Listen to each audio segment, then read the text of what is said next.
Hi guys, Dave and Tex here, and look what I got in front of me today. I've got a bunch of nuts and a bigger one behind the camera. Oh man, hey, before I get into this video, first thing I've got to do is thank everyone that's been subscribing to me lately. I really appreciate that, guys. It warms up this old heart of mine. It brings a tear to these old tired eyes. Honestly, what it does, it tells me I'm going in the right direction for you guys. I'm getting you the information that you want and the things you want to see and hear about. Okay, so I do appreciate that, and keep subbing, guys. At 700, 800, 900, there'll be a free Days in Texas T-shirt given away. Get rid of those turkeys.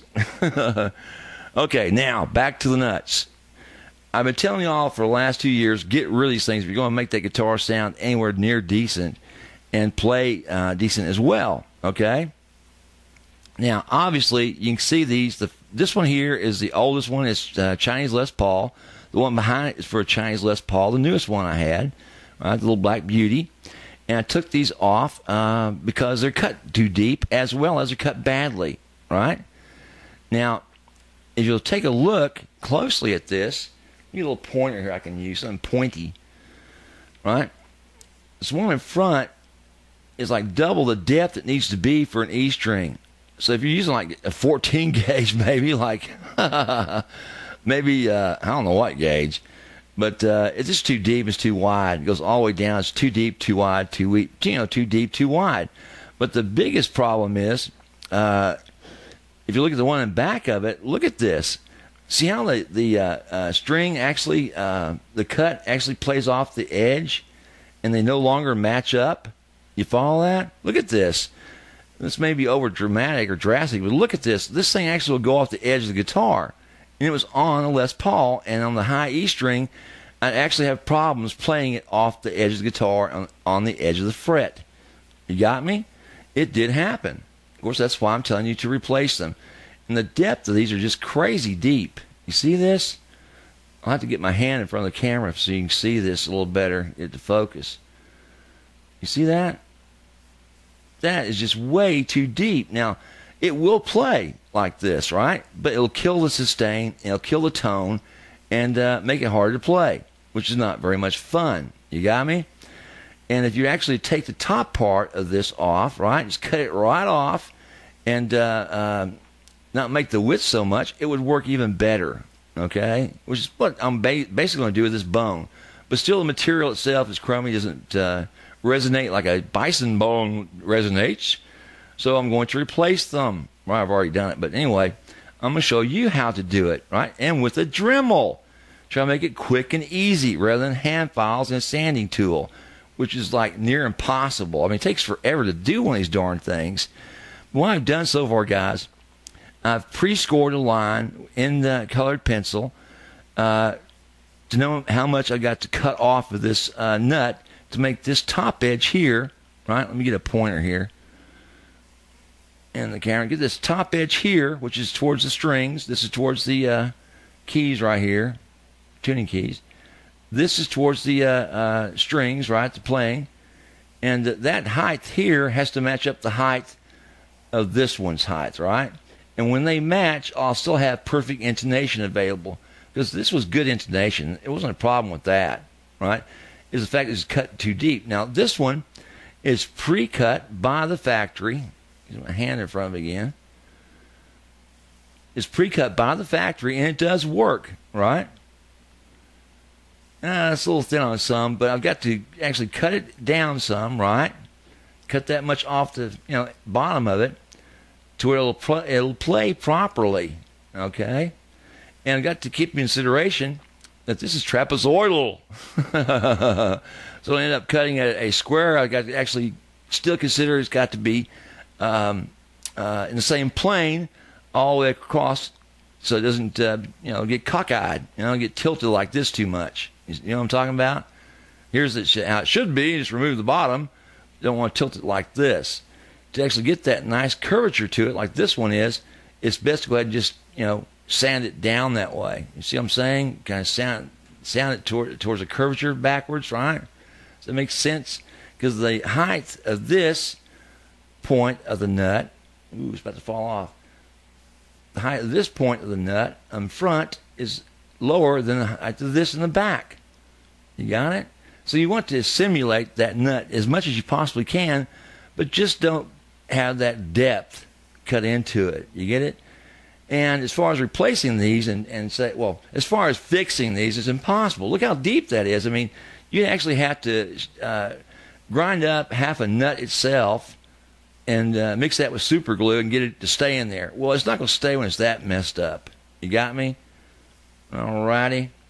And to get these off, it's simple. Just take a flathead screwdriver and just kind of light prying, they pop off because they're not glued in very well. Now, to actually do the job, my friends, okay, what we'll have to use on this is a Dremel, right? And you can get all kinds of cutting tools with a Dremel, right? Here's a Dremel. I don't know why I showed that to you for, but what the heck. Anyway, you got to have a Dremel, and you can use a cutting tool like this, or you can get one of those skill-type blades, skill saw blades. God, those are expensive, you know. It was like $20 a blade for that Munchkin blade, Munchkin skill blade. And they were on last night. As a matter of fact, 75th anniversary for the Munchkins. I love that show.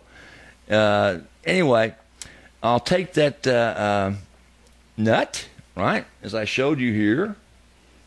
It's a nice little orange line. And I'll get a measurement by measuring in 4 different points on it, right, with a nice scale against this old nut as a template. You get it?